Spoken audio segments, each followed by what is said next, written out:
Bismillahirrahmanirrahim. Assalamualaikum warahmatullahi wabarakatuh. Halo Sobat Harmoni Jiwa, kembali lagi di sesi podcast FSH kali ini dengan tema Kisah di Ujung Cangkul, yakni kisah hidup anak petani yang menjadi seorang dosen. Oke, pada podcast kali ini kita akan mendengarkan kisah luar biasa tentang perjuangan hidup, kerja keras, dan juga keyakinan kepada Allah dari seseorang yang memulai langkahnya dari sawah dan hingga kini bisa berdiri menjadi seorang dosen di depan kelas. Dan setiap cerita bisa menjadi sumber kekuatan. Di sesi kali ini, podcast FSH akan menggali kisah-kisah inspiratif yang penuh makna dari mereka yang berani melawan rintangan hidup, dan setiap cerita luar biasa yang bisa mengubah cara pandangmu terhadap dunia. Oke, mungkin sebelum kita beralih ke narasumber pada podcast kali ini, izinkan saya untuk membacakan CV beliau terlebih dahulu. Oke, narasumber kita kali ini kita bersama Bapak Alil Rinego SPD MPD, yang mana sebagai dosen Prodi Hukum Tata Negara UIN Sunan Gunung Jati Bandung, yang memiliki moto hidup Khairun nas anfa'uhum linnas, yakni sebaik-baik manusia adalah orang yang bermanfaat bagi orang lain. Hadis riwayat At-Tabrani dan juga manjada wajada. Barang siapa yang bersungguh-sungguh maka ia akan mencapai tujuannya. Untuk riwayat pendidikan, beliau merupakan lulusan S1 program studi PPKN di Universitas Negeri Semarang pada tahun 2013 sampai 2017, dan berlanjut di jenjang S2 beliau mengambil prodi yang sama, yakni PPKN di Universitas Negeri Yogyakarta tahun 2018 sampai 2020. Untuk pengalaman kerja sendiri, beliau pernah menjadi seorang guru di SMP Merdisiswa Semarang dan juga pernah menjadi dosen PPKN di Undari Semarang, pernah menjadi dosen tuton di Universitas Terbuka, dan juga menjadi reviewer jurnal integralistik di UNES. Prestasi-prestasi beliau juga sangat banyak ya. Di antaranya pernah menjadi penerima beasiswa internal di SMAN 2 Rembang, menjadi penerima beasiswa PPA di Universitas Negeri Semarang, penerima hibah tesis di Universitas Negeri Yogyakarta, dan juga penerima hibah riset Kemenrisdikti. Mungkin untuk pengalaman mengajar pasti sangat banyak ya. Beliau terfokus di pendidikan kewarganegaraan tentunya, dan juga beberapa mata kuliah yang lain ataupun pelajaran lain seperti hak asasi manusia, hukum pidana, hukum perdata, dan banyak lagi. Mungkin kita dapat menyapa beliau narasumber pada podcast kali ini, yakni ada Bapak Alil Rinego SPD MPD. Selamat datang Bapak di podcast FSH kali ini. Apa kabarnya Bapak? Alhamdulillah baik, terima kasih sudah diundang di podcast FSH dan berkolaborasi dengan mahasiswa yang luar biasa. Ya, alhamdulillah. Terima kasih juga Bapak telah berkenan untuk mungkin membagikan kisah inspiratifnya pada sesi podcast FSH kali ini. Mungkin izin sebelumnya Bapak, nanti saya mungkin ingin menanyakan ataupun Bapak dimintai untuk sharing pengalaman tentang kisah inspiratif yang mungkin dapat menginspirasi banyak orang ataupun ya terutama mahasiswa dari Fakultas Syariah dan Hukum sendiri gitu. Mungkin untuk yang pertama, boleh nggak Bapak menceritakan sedikit latar belakang Bapak sebagai, mungkin yang tadi sudah saya bahas, Bapak mungkin dari anak seorang petani gitu Bapak, boleh untuk diceritakan. Baik, sebelumnya Assalamualaikum warahmatullahi wabarakatuh. Terima kasih pertanyaan dari Neng Seli terkait dengan latar belakang saya lahir dari keluarga petani, Neng Seli. Saya lahir di Rembang, Jawa Tengah, kelahiran 94. Dari bapak saya bernama Bapak Supardi, Ibu Suningsih, dan saya 2 bersaudara, saya anak pertama. Dan sebelumnya saya ingin menyapa orang tua saya. Assalamualaikum Bapak Supardi, Ibu Suningsih, dan adik saya Arik Risti Kundia, kemudian juga istri saya dan putri saya yang lagi berusia 2 tahun.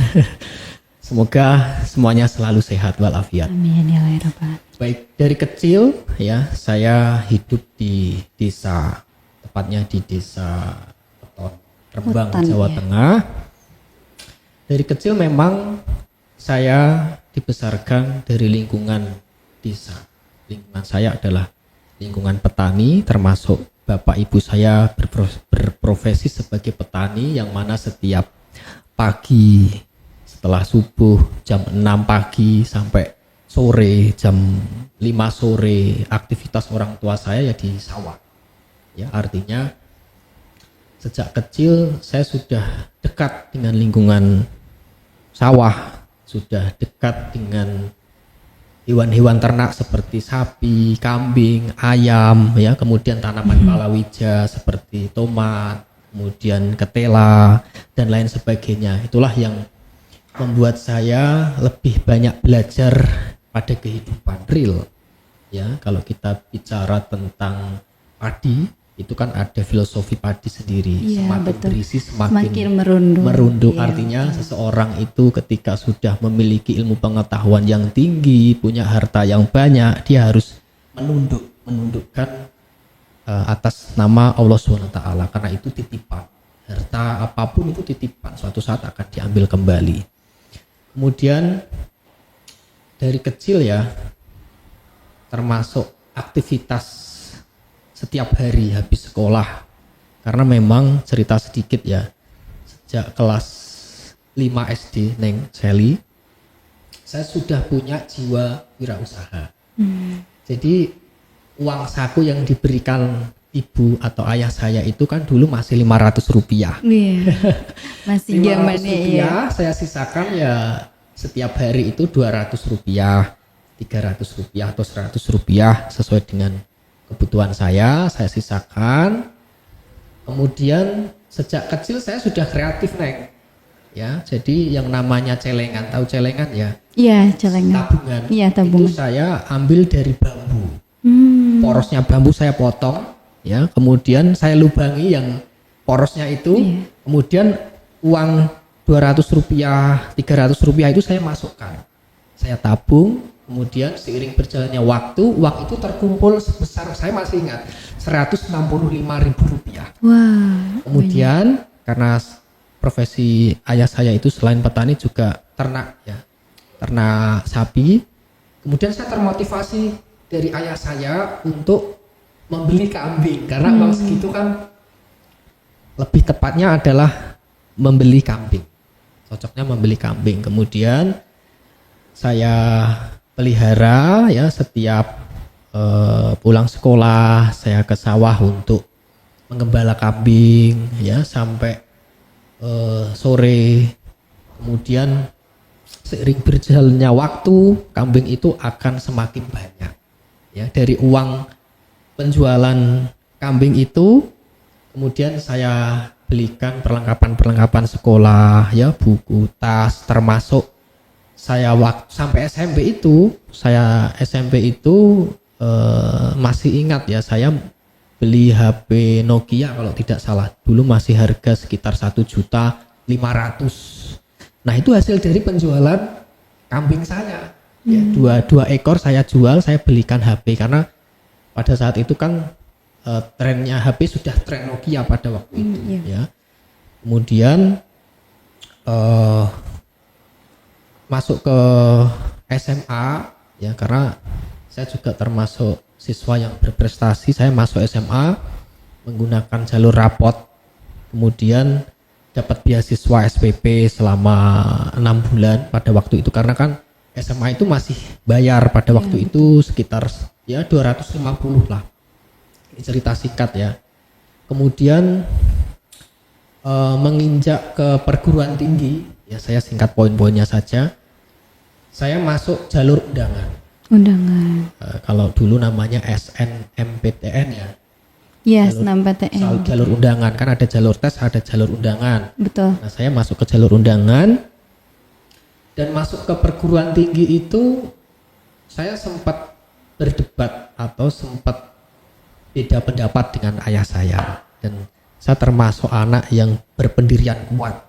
Ya, bukan berarti saya melawan orang tua, tetapi saya memahami potensi kompetensi saya.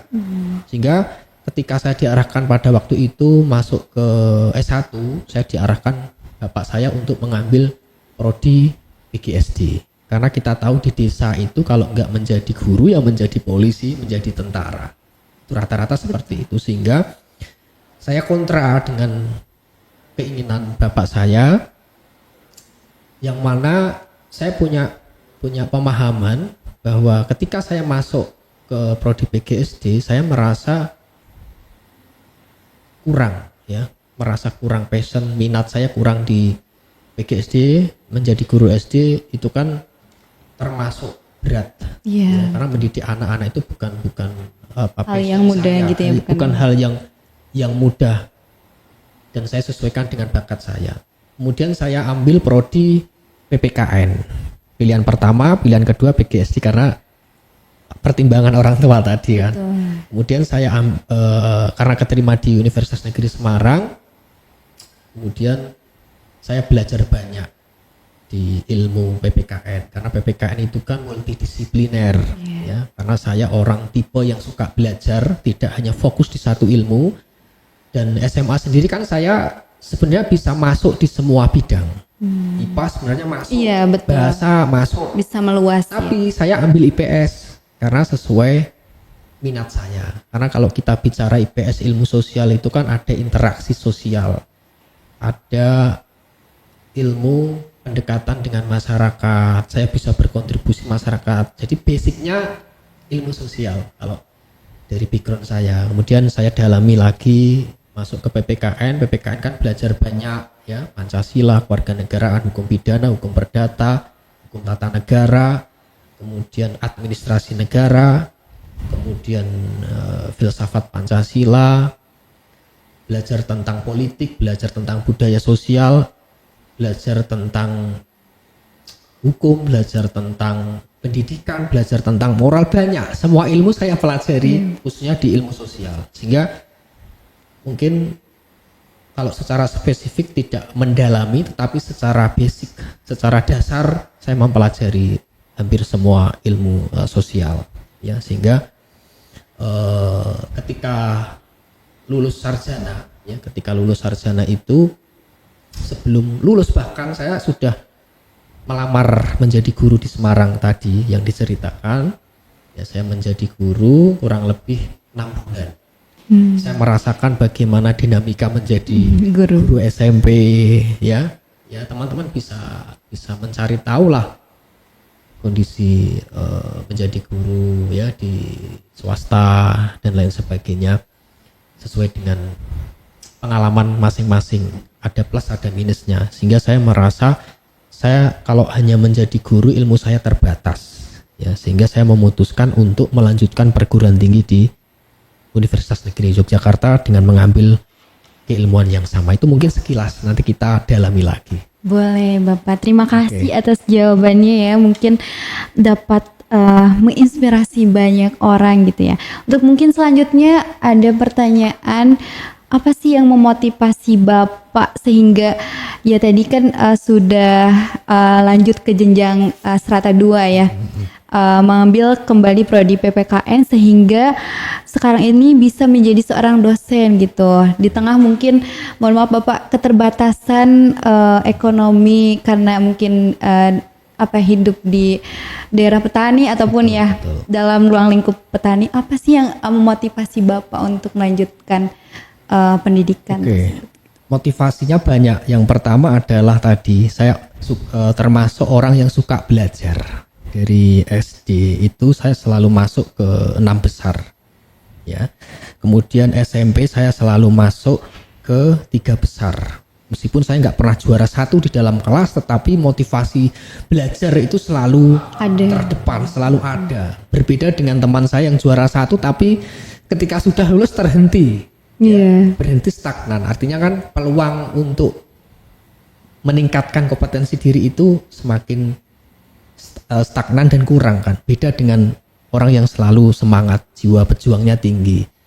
Itu tadi suka belajar yang pertama. Yang kedua, karena kondisi orang tua yang setiap hari saya melihat bapak saya setelah subuh jam 6 pagi sudah berangkat ke sawah ya untuk memelihara tanaman di sawah, padi, ketela, itu membuat saya termotivasi, Neng. Ayah saya menjadi sosok teladan yang pekerja keras. Saya termotivasi bahwa orang tua saya saja yang berprofesi sebagai petani semangat di dalam bekerja. Jangan sampai saya disekolahkan menyia-nyiakan ilmu yang sudah saya peroleh. Kemudian termasuk jerih payah orang tua di dalam bertani, itu kan prosesnya sangat panjang, Neng. Kalau Neng Seli melihat ya kondisi pertanian itu, sebelum panen itu prosesnya sangat panjang, ya, mengemburkan tanah dulu, ya, kemudian ditanami bibit dulu. Ini tanaman bibit ketika sudah siap ditandur atau ditanam, itu juga membutuhkan uang, ya, membutuhkan tenaga ekstra untuk nanam tanaman padi. Kemudian setelah besar ya sekiranya sekitar ya 1 bulan, itu nanti ada semacam gangguan lagi, suket, tahu suket ya? Suket itu kayak tanaman yang memang muncul yang mengganggu padi itu. Betul. Nah itu kan harus diambil agar tanaman ini bisa muncul, bisa berkembang dengan baik, hasilnya nanti bisa besar, padinya bisa banyak. Kemudian tidak berhenti di sana ya, setelah apa istilahnya matun, kalau bahasa petani itu ambil rumput-rumput itu istilahnya matun. Harus diobati juga biar dia berkembang, kan nggak hanya pupuk sapi saja, tetapi juga apa obat-obat kimia itu ada agar hasilnya semakin besar dan tumbuh dengan baik. Kemudian setelah hampir 2-3 bulan ya, itu juga gangguannya banyak lagi ya, hama, angin, kemudian tikus, ya banyak sekali godaan atau banyak hambatan yang dilalui ayah saya, sehingga saya berpikir bahwa dengan kondisi orang tua seperti itu, tidak mengenal panas, tidak mengenal hujan di sawah, itu membuat saya merasakan bahwa sosok ayah, sosok ibu saya yang seperti itu, saya harus merubah kehidupan saya agar tidak menjadi seorang petani secara real di lapangan ya. Kalaupun jadi seorang petani yang menjadi pemodal yang membiayai orang, ataupun bagi hasil lebih makmur lah ya. Artinya tidak terus terjun ke lapangan seperti bapak dan ibu saya. Itu yang memotivasi saya yang kedua ya. Tadi saya suka belajar, yang kedua karena kondisi orang tua, saya ingin memperbaiki nasib ya, ingin memuliakan orang tua. Ketika saya sukses, saya bisa mengangkat derajat orang tua, ingin menunjukkan bahwa di masyarakat dengan segala keterbatasan itu bisa melakukan perjuangan, bisa merubah nasib, bisa resiliensi atau bertahan hidup untuk mewujudkan cita-cita mimpi seorang anak desa. Kemudian motivasi yang lain ya, kenapa saya suka belajar ya, bismillahirrahmanirrahim, Iqra bismi rabbikal ladzi khalaq. Betul, iya betul. Artinya bacalah dengan menyebut nama Tuhan yang menciptakan. Jadi kewajiban seorang muslim dalam belajar itu harus terus belajar sampai kapanpun, ya. Tidak ada istilah berhenti, tidak ada istilah saya sudah menjadi guru, saya sudah menjadi dosen, merasa pintar. Itu justru malah menunjukkan ketidakmajuan seorang di dalam meraih mimpi. Artinya belajar sampai kapanpun itu sebuah kewajiban, karena dengan hadirnya teknologi, modernisasi, itu kan ilmu pengetahuan terkadang berubah. Ya, kita harus mengikuti apapun, sedikit ilmu yang kita pelajari itu berdampak pada kehidupan kita. Itu tiga faktor yang memotivasi saya kenapa saya selalu semangat belajar. Dan sebenarnya cita-cita saya di SMP itu kan menjadi guru, ya, menjadi guru. Dan karena banyak faktor yang mempengaruhi, dengan seiringnya pengalaman yang saya dapat di S1, di S2, itu membuka cakrawala saya. Tugas seorang dosen itu sangat mulia. Kalau Neng Seli tahu, ya, berdasarkan undang-undang guru dan dosen, tugas dosen itu kan tidak hanya mengajar, tetapi juga penelitian, pengabdian, ya, publikasi. Mungkin sudah tahu cerita dari dosen-dosen. Dan tidak hanya mengajar tetapi mengembangkan keilmuan, ya, transformasi, mendiseminasikan keilmuan kita yang berdampak kepada masyarakat. Itu kan membangun peradaban. Kalau peradabannya baik, akan muncul generasi-generasi yang intelektual, beriman, bertakwa, religius, seimbang antara aspek kecerdasan intelektual, kecerdasan spiritual, emosional, dan juga berkontribusi terhadap masyarakat. Karena seperti moto saya tadi, khairunas anfa'uhum linas, baik-baiknya manusia adalah manusia yang bermanfaat. Buat apa kaya materi, buat apa kaya harta yang lain, tetapi hartanya nggak dimanfaatkan untuk kemaslahatan, hartanya tidak dimanfaatkan untuk orang lain. Karena harta, jabatan itu kan titipan. Kalau kita sudah tidak ada di dunia, kan mubazir harta itu, ya kan. Jadi sebaik-baiknya manusia yang bermanfaat itu dalam arti sekecil apapun kebaikan kita, kalau bermanfaat untuk orang lain, insya Allah hidup kita berkah, ya, insya Allah hidup kita berkah. Dan di dalam Al-Quran surat Al-Mujadalah benar ya, ayat 11 itu kan dikatakan, ya, maknanya adalah Allah akan meninggikan orang-orang yang beriman di antaramu dan orang-orang yang diberi ilmu pengetahuan beberapa derajat. Dan menurut tafsirnya, ulama itu mengatakan bahwa beberapa derajat itu ada dua, kemuliaan di dunia dan di akhirat.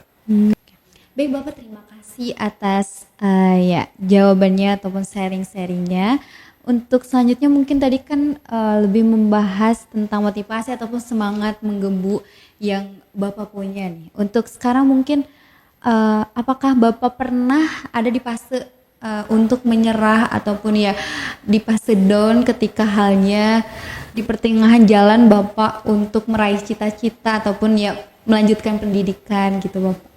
Oke, di dalam perjalanan hidup saya, ya, dari SD sampai sarjana, saya pikir tidak ada persoalan, ya, tidak ada persoalan. Jadi ada dilema ketika sudah lulus sarjana itu, ya, karena memang ketika kita sudah lulus sarjana itu menjadi tantangan terbesar di masyarakat. Misalnya cara pandang masyarakat, kok lulus S1 nganggur misalnya, itu kan mau nggak mau kita harus mematahkan stigma itu di masyarakat. Kita terus berjuang, ya, dengan melamar pekerjaan atau kita berbisnis ataupun pekerjaan sampingan yang menjadi loncatan ke profesi yang kita inginkan.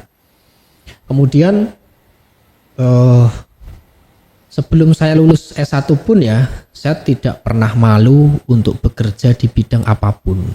Ya, saya pernah ikut saudara saya di bidang las listrik, ya, jadi saya ditugasi ataupun bekerja untuk ngecat pagar, kemudian pasang kanopi rumah. Kan saudara saya punya bisnis itu.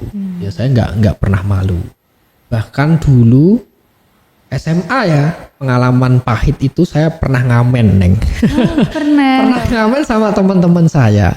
Tapi ngamen itu bukan untuk kebutuhan hidup, tidak, tetapi pada waktu itu ada audisi band ya. Saya latihan kan membutuhkan uang nih ya. Saya bersama teman-teman ngamen, dapat uang sekitar 150 atau berapa, saya lupa, untuk latihan band itu, untuk mengikuti audisi ataupun tampil di acara desa saya pada waktu itu.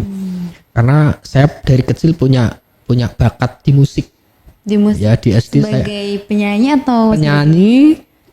Kemudian selanjutnya saya mengasah, meskipun tidak secara mendalam ya. Saya termasuk di SD itu pernah menjuarai juara 3 menyanyi di tingkat SD saya pada waktu itu, karena saya tertarik di bidang musik. Kemudian saya SMA ya, saya mulai tertarik untuk belajar gitar ya, belajar otodidak dengan teman saya, meskipun hanya standar, enggak profesional banget, dan itu memang perlu dikembangkan lagi kalau ingin profesional.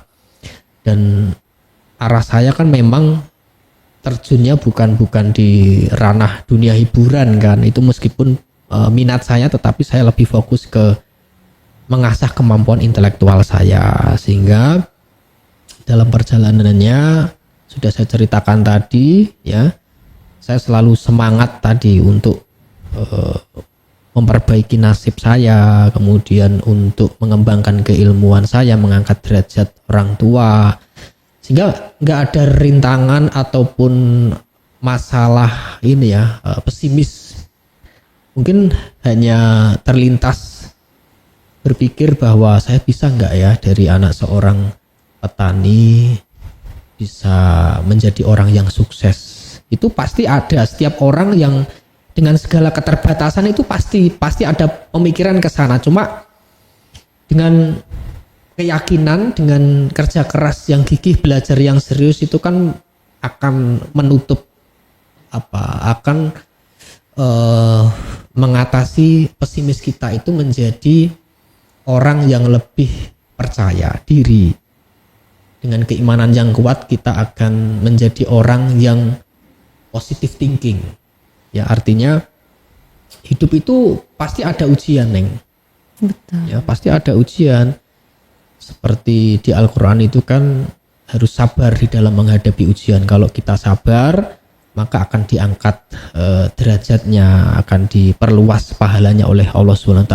Dan keimanan itu harus beriringan dengan keilmuan, sehingga tidak menjadi orang yang pesimis. Banyak tuh orang yang cerdas secara intelektual tapi keimanannya lemah, ya akhirnya terjerumus ke hal-hal yang dilarang oleh agama. Itu, Neng, secara singkat. Secara singkatnya, baik Bapak. Mungkin ketika halnya kan tadi Bapak sudah menuntaskan pendidikan sampai S2. Barangkali waktu kuliah dulu itu Bapak dibiayai oleh diri sendiri ataupun mungkin ada dari orang tua gitu untuk biayanya sendiri. Jadi pendidikan saya sejak SD sampai S2 itu murni dibiayai orang tua. Masya Ya, Allah, ya. makanya kalau di dalam Islam mungkin hasil dari pertanian itu karena atas dasar keringat ayah ibu saya yang selalu berjuang agar anaknya menempuh pendidikan tinggi, itu menjadi berkah di dalam perjalanan anak menempuh pendidikan ataupun mencapai karir yang dicita-citakan. Dan itu terbukti, alhamdulillah saya diberikan amanah oleh Allah SWT untuk menjadi dosen CPNS. Untuk saat ini kan masih CPNS di UIN Sunan Gunung Jati Bandung, dan itu menjadi sebuah rizki ya oleh Allah SWT. Dan Allah melalui saya ingin menunjukkan bahwa dengan segala keterbatasan Allah berkehendak maka jadilah. Tidak ada sesuatu yang mustahil bagi Allah. Nah itu Bagi Allah ya. Kun fayakun. ya, gitu kun Bapak. fayakun dalam bahasa Betul. Islamnya. Betul. Oke, mungkin setelah tadi mendengar kisah gitu ya, apa sih hal yang paling berkesan di dalam kehidupan Bapak gitu selama Oke. ini? Hal yang paling berkesan kalau di sekolah ya, di TK itu setiap hari saya diantar ibu saya melalui sepeda ontel pada waktu itu, karena zaman itu kan belum ada sepeda motor nih. Iya. Saya dibonceng di belakang, bahkan kaki saya ditali ya agar tidak masuk ke ruji, tidak masuk ke ban. Iya. Nah, itu pengalaman yang berkesan bahwa ibu saya setiap pagi mengantarkan ke sekolah dengan jarak hampir 1 kilo. Kemudian dari sana saya berpikir ayuhan kaki ibu saya ini jangan sampai saya abaikan. Artinya setiap ayuhan yang diayunkan oleh ibu saya, ya kaki yang diayunkan oleh ibu saya ini nantinya akan sia-sia. Saya belajar dari pengalaman itu agar suatu saat saya bisa membahagiakan ibu saya ya, dan bisa berguna untuk keluarga. Jerih payah orang tua ini harus saya balas ya, meskipun saya tidak bisa membalas sepenuhnya, karena perjuangan orang tua sampai kapanpun tidak akan bisa dibalas oleh anak ya, tapi anak berusaha untuk berbakti kepada orang tua sesuai kemampuan anak. Kemudian tadi ya pengalaman dengan ibu ya, diantar ke sekolah yang berkesan. Kemudian pengalaman dengan bapak saya pada waktu malam hari itu ya, saya masih ingat itu SD. Saya sering mencari jangkrik. Tahu jangkrik? Tahu. Jangkrik ya. Jadi jangkrik itu mainan saya waktu kecil, Neng. Kalau dulu mainan masih dengan hewan, Iya, menyatu dengan alam gitu dengan ya. Mungkin bisa. karet, dengan bola dan lain sebagainya. Itu yang paling berkesan. Saya berangkat habis isya ya, mencari jangkrik di galeng. Kalau di Jawa itu namanya galeng atau jalan yang kecil ya. kecil yang melingkari sawah. Itu namanya galeng. Sama kalau di Sunda juga galengan. Galengan kan sama kan. Nah, makanya Jawa dan Sunda itu ada keterkaitan Iya. bahasa. Nah, itu pengalaman yang berkesan. Kalau kita mencari jangkrik di galeng itu kan ada leng, ada lubang kecil. Nah, itu kita akan pelan-pelan ya untuk menangkap jangkrik itu. Bahkan ayah saya membawa sorot lampu pada malam hari itu. Kemudian hasil dari jangkrik yang saya dapatkan saya jual, Neng. Ya, saya jual ke orang-orang yang memang membutuhkan jangkrik itu untuk pakan burung ataupun untuk anak-anak itu dulu kan suka memelihara jangkrik untuk mainan, adu ya, jangkrik Iya, dulu betul. kan. Tahu. Ya, masih ingat. Kemudian apalagi ya untuk nakut-nakuti tikus itu kan pakai jangkrik juga. Bisa jadi. Ya, jadi padi yang sudah dimasukkan ke itu istilahnya ke karung itu kan disimpan di kamar atau disimpan di rumah, itu pasti dikasih jangkrik agar padinya tidak dimakan tikus. Itu sih pengalaman yang berkesan selama saya hidup. Ya, bahkan saking sayangnya bapak saya, saking tegasnya bapak saya, itu kalau masalah rambut diperhatikan, Neng. Ya, kenapa kok diperhatikan? Karena mungkin cara berpikir orang tua bapak saya itu kalau anak itu rambutnya rapi, anak itu rambutnya cepak, bagus, itu mungkin mempengaruhi karakter seseorang menjadi disiplin. Betul. Bahkan sampai sekarang kalau saya pulang itu pasti ditanyain bapak saya, itu rambutmu lu panjang, segera dipotong. Bahkan saya kalau pulang itu dipotong ayah saya. Oh iya. Karena potong di salon dianggap ini kurang-kurang rapi. Iya, kurang. Ya sampai sedetail itu ayah saya memperhatikan. Bahkan ayah saya itu termasuk orang yang perfeksionis. Kalau mengerjakan sesuatu itu harus yang bagus, maksimal. Termasuk orang tua saya juga kreatif ya. Kalau orang tani itu kan punya luku. Luku itu alat yang digunakan untuk menarik sapi ya, agar sapi ini bisa membajak sawah.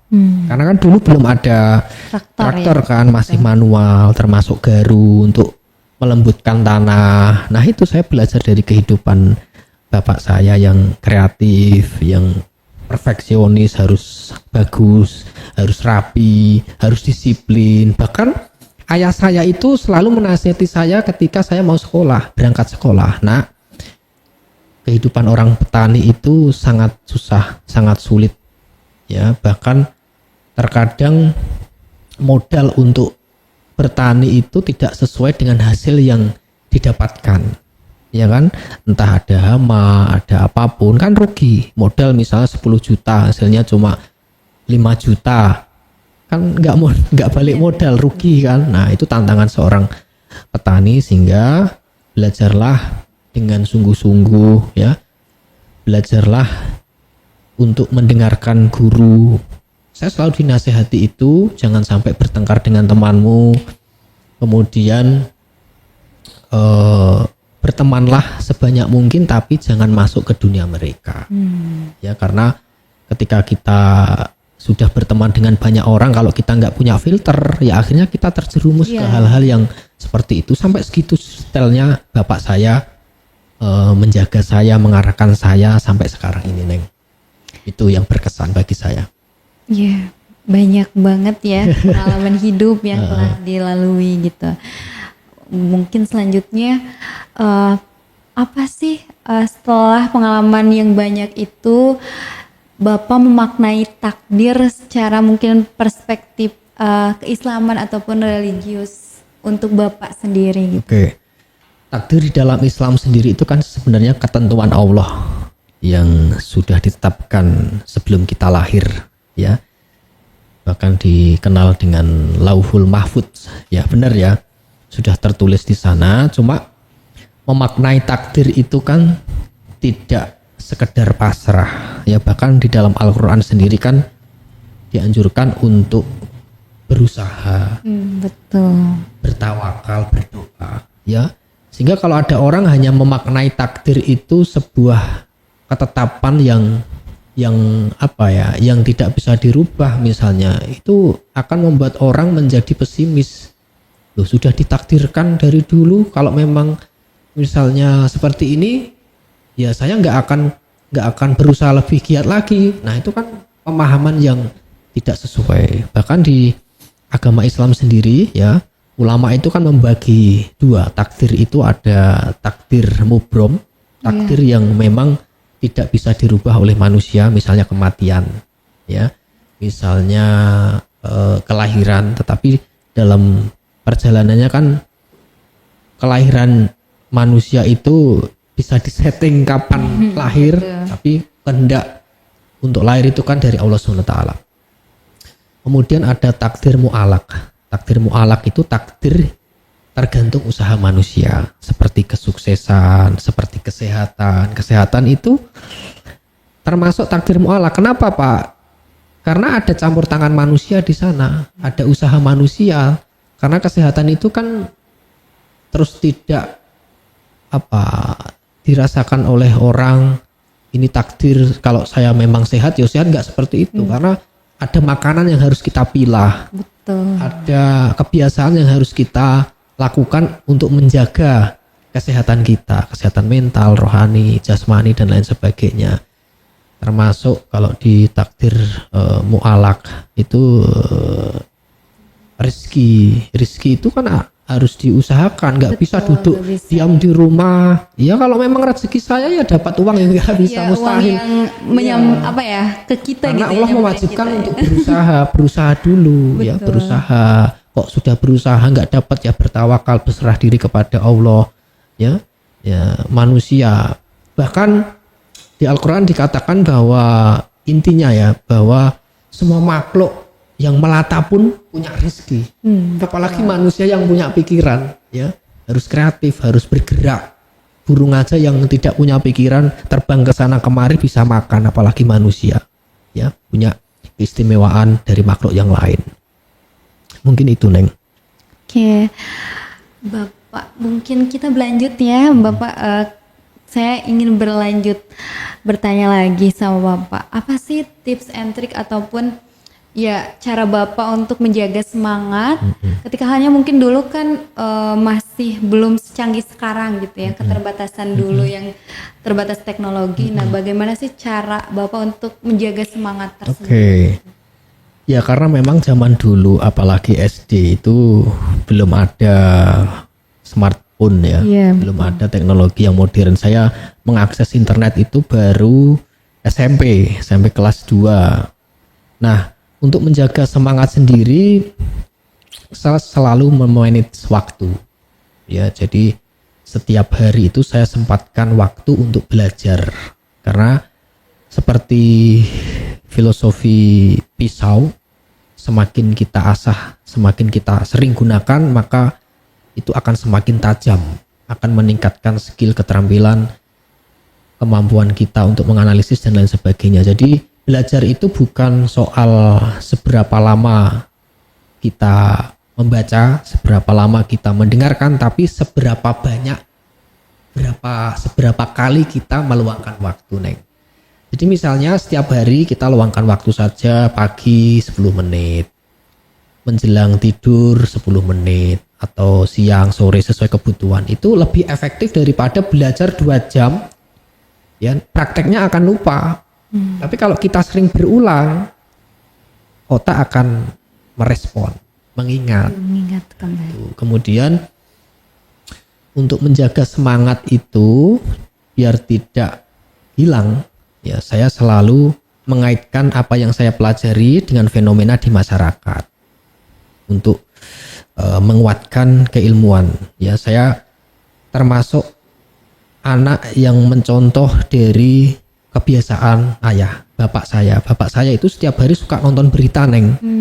Berita-berita kejahatan, berita-berita apa namanya di Indosiar, berita siang itulah. Itu kan beritanya terkini, ekstrim ya, tentang kejahatan, tentang ya macam-macam. Lebih suka mengaitkan antara ilmu yang saya baca, ilmu yang saya terima, mengaitkan dengan fenomena di masyarakat. Nah, itulah yang mendorong saya belajar PPKN berangkat dari kebiasaan ayah saya itu. Lebih karena sering lebih sensitif terhadap masalah di masyarakat, sehingga saya perlu untuk mendalami multidisiplin, khususnya terkait dengan hukum, terkait dengan politik, terkait dengan kesehatan, terkait dengan moral, pendidikan, dan lain sebagainya. Mungkin itu, Neng. Oke, kita berlanjut.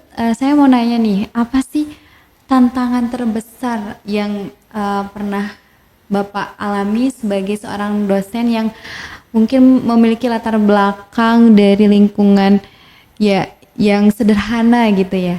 Bagaimana, Bapak? Oke, tantangan terbesar ya menjadi seorang dosen, dan saya tentunya berasal dari keluarga yang sederhana, mungkin lebih ke ke lingkungan pekerjaan, karena saya melihat orang-orang yang berprofesi dosen itu kan biasanya dari keluarga-keluarga yang sudah mapan. Biasanya bapak ibunya menjadi dosen ataupun dokter ataupun dari keluarga kalangan menengah ke atas. Nah, ketika saya berinteraksi dengan orang-orang seperti itu kan terkadang merasa minder mungkin dari sisi mental ya, tapi itu bukan halangan saya untuk berinteraksi secara sosial, karena saya memang selama saya tidak merugikan orang lain dan saya berguna, ya saya akan terus membangun komunikasi, saya akan terus membangun persaudaraan dengan latar belakang seseorang, dengan latar belakang keilmuan seseorang. Makanya podcast yang saya hadirkan di podcast FSH ini kan sudut pandangnya hampir disiplin ilmu. Saya bahas kan. Betul. Mulai dari mahasiswa berprestasi, mulai dari 17+8 tuntutan rakyat, mulai dari kontroversi MBG, itu kan isu-isu nasional. Kemudian yang terakhir kemarin sama Ibu Mega terkait dengan Jetpreneurship. Iya.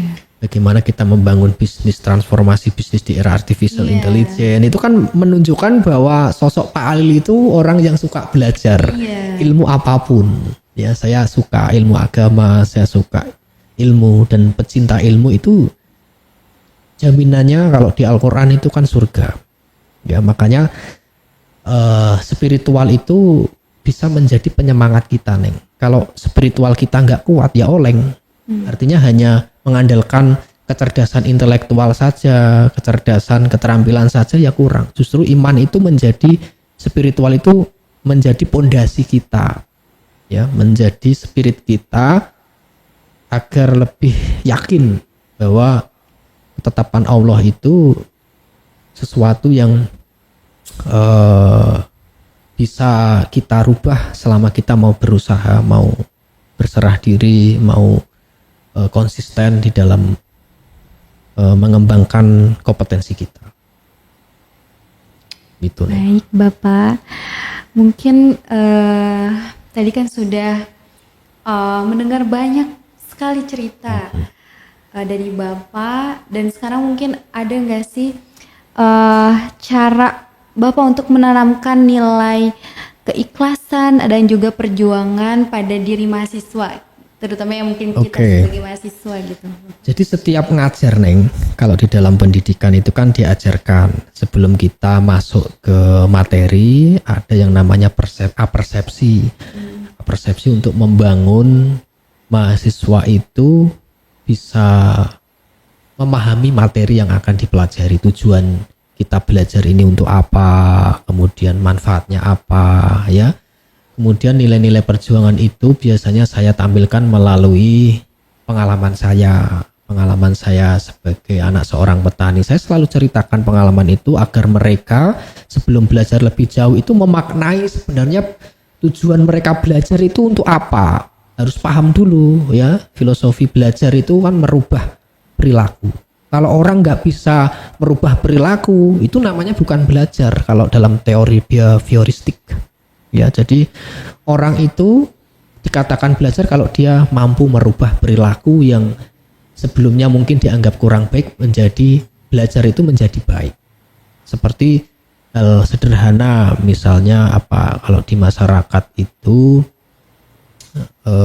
terkait dengan perilaku-perilaku yang mungkin itu menjadi sebuah kebiasaan, tapi sebenarnya itu tidak bagus untuk kesehatan dirinya. Ya kan banyak kasus, ya. Tidak perlu saya sebutkan, nanti pemirsa tersinggung. Oke. Kemudian juga saya tanamkan bahwa kalian disekolahkan, kalian dikuliahkan orang tua itu sebuah kebanggaan. Tidak semua mahasiswa, tidak semua orang itu bisa kuliah, ya kan? Tidak semua orang bisa kuliah, bisa mencari ilmu. Dengan hadirnya teman-teman bisa kuliah itu harus paham amanah yang diberikan oleh orang tua itu harus dijaga, ya. Jangan sampai perjuangan orang tua yang sudah membiayai kalian teledorkan, ya, kalian nggak belajar, kalian nggak semangat, itu sama saja kalian menipu orang tua, ya. Sudah disekolahkan tetapi dalam prakteknya di perguruan tinggi malah tidak menjaga amanah orang tua, sehingga nilai-nilai perjuangan itu harus dipahami dalam kehidupan pribadi, ya, dalam kehidupan orang tua masing-masing, latar belakangnya kan tentu berbeda. Nah, itu yang menjadi motivasi mahasiswa untuk lebih bersemangat, untuk lebih menjaga amanah orang tua, karena di dalam nama yang diharapkan orang tua, yang diberikan orang tua itu kan ada doa. Makanya ketika saya ngajar itu saya tanya, makna namamu apa? Arti makna dalam namamu apa? Kalau misalnya Seli Cahyani, Seli itu artinya apa? Tahu nggak Seli artinya apa? Tahu, pernah Apa? dikasih tahu sama orang tua itu kayak air, sumber air kehidupan. Sumber air kehidupan. Cahyani itu yang bercahaya, ya. Iya, bercahaya. Kalau misalkan ada ya itu, yani itu kan kalau di nahu tuh untuk kedua orang gitu ya. Itu mungkin Oke. lebih ke untuk kedua orang tua. Oke, menjadi sumber kehidupan, menjunjung martabat orang tua dan lain sebagainya, bermanfaat, menyinari kan, menyinari semua kehidupan, artinya kebermanfaatan. Nah itu saya memberikan pemahaman ya, makna dalam nama yang diberikan orang tua itu dijaga dan diwujudkan dalam mimpi teman-teman sesuai dengan bakat dan minat masing-masing. Itu sih yang saya sering sampaikan di kelas ya, bahkan motivasi hidup ya, filosofi dari Aristoteles. Ya, Aristoteles mengatakan bahwa nasib itu ternyata ada kaitannya dengan mindset, Neng ya. Jadi memang mindset atau pola pikir kalau menurut Aristoteles, filsuf Yunani kuno, itu mempengaruhi tindakan. Cara berpikir mempengaruhi tindakan, tindakan mempengaruhi kebiasaan, kebiasaan membentuk watak, watak menentukan nasib. Betul. Ya. Jadi kalau mindset cara berpikirnya sudah salah, yang lainnya akan ikut salah juga, akan tidak terarah. Iya. Itu pemikiran. Terus bagaimana Pak membangun mindset, membangun pola pikir? Ya belajar tadi. Di Al-Quran dikatakan bacalah. Iya. Ya kan? Oh, iya. Bacalah kalau teman-teman ingin menguasai dunia, menguasai akhirat, ya bekali dengan ilmu pengetahuan, bekali dengan spiritual yang mumpuni. Insya Allah akan memberikan hambanya sesuai dengan keinginan hambanya kan, karena diangkat derajatnya karena memiliki keimanan yang baik, memiliki ilmu pengetahuan yang baik. Itu kuncinya hidup ya. Jadi hidup harus berilmu dan harus beriman, bertakwa kepada Allah SWT, sehingga ketika kita sudah memiliki itu, tentunya punya tantangan lagi, Neng. Kalau orang berilmu itu kan tantangannya lebih ke keteladanan ya kan. Lebih ke memberikan contoh, tidak omon-omon ya, tidak hanya sekedar ngajari. Kalau di Jawa itu ada pepatah jarkoni, iso ujar ora iso nglakoni ya. Hanya berkata nggak bisa mempraktikkan. Itu kan tantangan seorang ilmuwan ya, tantangan seorang dosen. Jadi harus memberikan teladan. Makanya setiap saya mengajar itu saya selalu memberikan teladan untuk masuk tepat waktu. Kalaupun telat, biasanya saya ada kegiatan dan saya sampaikan di kelas, mohon maaf saya terlambat 15 menit, nanti saya akan masuk ke ruang kelas. Itu kan keteladanan bagi mahasiswa, sehingga mereka punya nilai-nilai perjuangan, nilai-nilai filosofis kehidupan, punya kesadaran diri terhadap perjuangan orang tua. Itu kan penting, Neng, karena belajar itu yang dibangun pertama adalah mindset. Yang perlu dibangun pertama adalah kesadaran diri dulu, introspeksi dulu, ngaca dulu, saya sampai mana, kesalahan saya apa, perilaku saya yang menyimpang apa, itu harus diperbaiki dulu. Kalau itu belum selesai, ya susah dia untuk melanjutkan ke tahap-tahap selanjutnya. Itu, Neng. Baik Bapak, mungkin ada beberapa lagi pertanyaan ya Bapak. Silakan. Untuk Bapak sendiri gitu ya, Bapak pernah nggak sih ngerasa insecure ataupun ya merasa rendah diri ketika halnya latar belakang yang Bapak punya gitu? Kalau rendah diri, saya pikir tidak ya. Jadi lebih ke pemikiran sepintas tadi yang sudah saya jelaskan terkait dengan profesi sebagai dosen. Tantangannya tadi bagaimana kita bisa memberikan keteladanan, kita bisa berinteraksi dengan orang lain ya.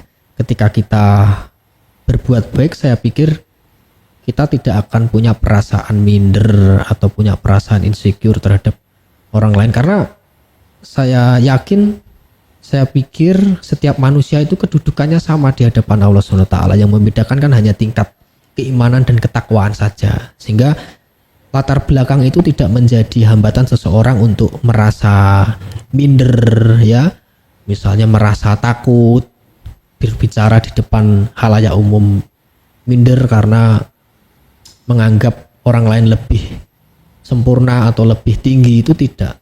tapi lebih kepada bagaimana kita upgrade kompetensi, upgrade diri agar kita layak bicara, layak untuk menjadi teladan bagi semua orang. Itu Neng, karena memang hidup ini sebuah perjuangan. Kalau kita nggak memperjuangkan, kalau kita nggak menentukan arah, ya akhirnya kita ikut arus. Temannya misalnya punya minat apa, kita ikut dia. Padahal Allah itu kan menciptakan manusia punya kekurangan dan kelebihan masing-masing. Ya kita nggak bisa niru misalnya siapa punya kemampuan apa, karena setiap manusia berbeda, punya keterbatasan, punya kelebihan masing-masing, dan tugas kita hanya mengoptimalkan potensi diri kita seperti apa. Nah, kalau kita misalnya punya keterbatasan, ya kita optimalkan kelebihan yang diberikan Allah itu agar menjadi sesuatu yang besar, agar menjadi sesuatu yang bermanfaat untuk manusia di bidang yang kita miliki. Baik Bapak, mungkin berlanjut ya, saya mungkin lebih ingin meminta motivasi ya sebagai mungkin anak muda ketika hanya kita dilanda rasa sulit untuk menghadapi kehidupan, dan juga mungkin kayak kita ya udahlah nyerah aja gitu hidup. Nah, apa sih kira-kira motivasi yang dapat Bapak berikan untuk kita sebagai anak muda? Baik, sebagai anak muda tentunya harus punya keimanan spiritual yang tinggi, ya, sesuai yang dijelaskan di dalam Al-Qur'an surat Al-Insyirah ayat 5 sampai 6, fa innamal usri yusra, innamal usri yusra. Betul. Sesungguhnya bersama kesulitan itu ada kemudahan. Ya, sesungguhnya bersama kesulitan itu ada kemudahan, kan 2 kali disebutkan di sana. Jadi kalau kita merasa hidup kita itu sulit, ya berarti Allah sedang menguji kita. Karena ujian itu kan bentuknya macam-macam, Neng. Iya. Ya, bisa ujian berupa materi. Materi itu banyak harta, kekayaan yang lain yang sifatnya adalah material. Kemudian ujian yang sifatnya non material. Non material itu lebih kepada apa? Lebih ke sifat juga bisa, ya. Kemudian ujian berupa amanah dan tanggung jawab jabatan, ya. Kemudian ujian berupa lingkungan sosial di masyarakat, karena kalau kita hidup di masyarakat itu ujian yang terberat adalah cibiran masyarakat. Bahkan saya dulu sejak kecil itu bullying luar biasa, Neng. Cuma kan saya punya mental yang kuat. Sering dicap sebagai anak petani mana mungkin bisa sukses, ya, sekolah tinggi-tinggi untuk apa sih. Nah, cap-cap seperti itu sering saya terima. Kemudian sering dihina sebagai anak yang kurus, karena memang saya sejak kecil kan kurus kan. Tapi itu menjadi motivasi saya ingin menunjukkan bahwa hinaanmu akan saya buktikan saya bisa sukses. Ketika saya sukses nanti tidak akan menghina siapapun. Itu hikmah yang harus kita ambil dari hinaan-hinaan orang lain ataupun dari stigma negatif orang lain. Kita harus bisa membuktikan, ya, jangan sampai kita seperti dia, karena ujian yang dihadirkan oleh Allah itu kan macam-macam, bisa keluarga, bisa ujian atas ilmu itu juga bisa, Neng. Orang berilmu itu diuji bagaimana dia memanfaatkan ilmu, bagaimana dia bisa nggak mempraktikkan ilmu itu di kehidupan dia, bagaimana dia punya ilmu itu bisa di-sharingkan ke orang-orang lain, karena pertanggungjawaban orang berilmu itu lebih berat. Betul. Ketika ada isu apa, itu kan nggak bisa diam, harus berbicara, menyampaikan pendapatnya agar tidak terjadi masalah yang panjang. Justru malah orang-orang yang nggak berilmu itu hisabnya lebih ringan daripada orang yang berilmu. Berilmu harus mempertanggungjawabkan ilmu yang dipunyai. Orang-orang yang memimpin, ya, pejabat yang mewakili rakyat, pemimpin di desa, di daerah, di negara itu hisapnya lebih berat, ya itu Nek. Oke, mungkin tadi kan sudah sedikit menyinggung tentang ujian gitu ya. Lalu sekarang mungkin makna dari kebalikan dari ujian mungkin rezeki. Nah, menurut Bapak rezeki itu bagaimana sih konsepnya gitu? Jadi rezeki itu memang sudah ditakdirkan oleh Allah ya. Ada yang memang sudah dijamin oleh Allah, ada yang memang harus diusahakan oleh Allah untuk merubah rezeki itu melalui usaha. Kemudian rezeki itu tidak hanya berupa materi Neng, ya bisa bersifat batiniah, ketenangan, ya bisa bersifat kesehatan. Kemudian rezeki bisa termasuk ilmu, rezeki ilmu, belajar seperti ini itu rezeki, ya kita diberikan pencerahan pemahaman di dalam memahami ataupun mencoba untuk menerapkan ilmu di dalam diri kita, itu termasuk rezeki. Termasuk keimanan itu juga rezeki, karena nggak semua orang punya iman yang kuat. Jadi konsep rezeki itu jangan dimaknai hanya sebagai uang, tapi juga kebahagiaan, ya. Mungkin hal sederhana kalau kita lihat di gunung, itu orang-orang pegunungan, orang-orang desa itu secara material tidak kuat, tidak banyak, tetapi secara kebahagiaan mereka merasa menerima takdir, ya. Kalau di dalam bahasa Jawa itu ada nerimo ing pantum. Nerimo ing pantum itu bahasa Indonesianya adalah menerima apa yang telah diberikan oleh Allah SWT. Itu akan menjadi kunci kebahagiaan. Kunci kebahagiaan sejati itu berasal dari hati yang ikhlas, yang menerima, bukan kebahagiaan semu, ya, seperti harta itu menyilaukan, ya. Kalau di dunia seperti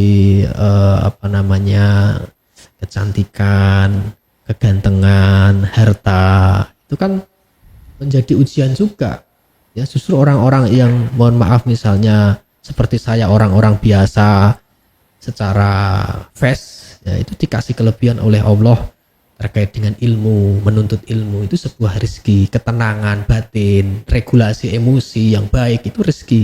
Termasuk kita kumpul dengan orang-orang baik, diberi teman yang bisa mengarahkan kita, mengingatkan kita, itu rezeki, Neng. Ya, bisa dipahami konsep rezeki secara komprehensif. Ya, terima kasih. Jadi membuka juga wawasan saya tentang rezeki itu emang bukan hanya perihal materi, tetapi banyak sekali macamnya gitu. Nah, mungkin ini ada pertanyaan terakhir mungkin ya, Bapak. Untuk dari tema podcast kali ini kan takdir ataupun kisah di ujung cangkul gitu ya. Nah, apa sih makna yang Bapak ambil dari kalimat tersebut gitu? Oke. Takdir di ujung cangkul dalam kehidupan saya yang real, yang saya alami, filosofi cangkul itu Neng Seli. Jadi kalau Seli pernah mencangkul tanah pakai cangkul, itu semakin kuat ayunan kita ke tanah, maka lubang itu semakin besar, galian yang kita peroleh semakin besar. Ya enggak? Implikasinya di dalam kehidupan kita, kalau kita kuat di dalam menggali ilmu, kuat di dalam meningkatkan keimanan kita, maka hasil yang kita dapatkan semakin besar, ya. Jadi memang lebih mengarah kepada hasil, ya, mimpi. Kalau kita berusaha keras belajar, berusaha keras untuk belajar agama, mempraktikkan ritual, mencoba memahami ilmu-ilmu yang lain yang saling terkait, karena agama itu kalau tidak diseimbangkan dengan ilmu itu kan juga kurang.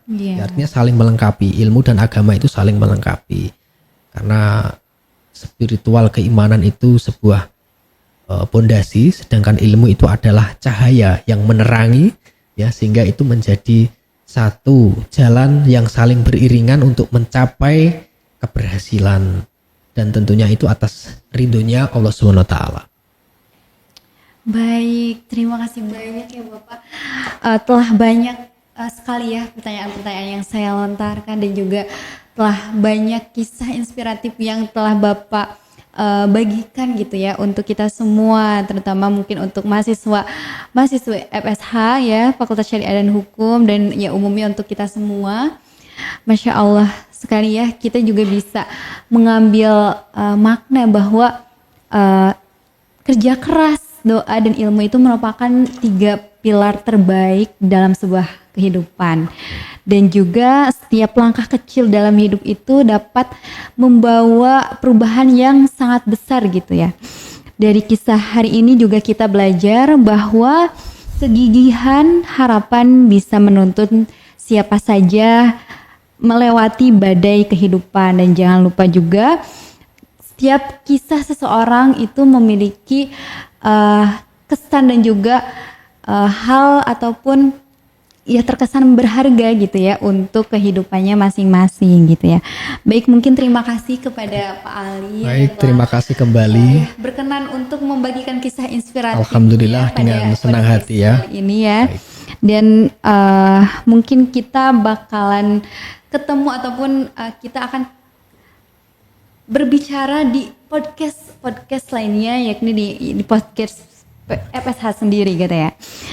Oke, mungkin saya selaku moderator berterima kasih dan mohon maaf apabila terdapat salah kata ataupun kesalahan selama podcast ini berlangsung, Bapak. Dan ya saya ucapkan terima kasih kembali. Wassalamualaikum warahmatullahi wabarakatuh.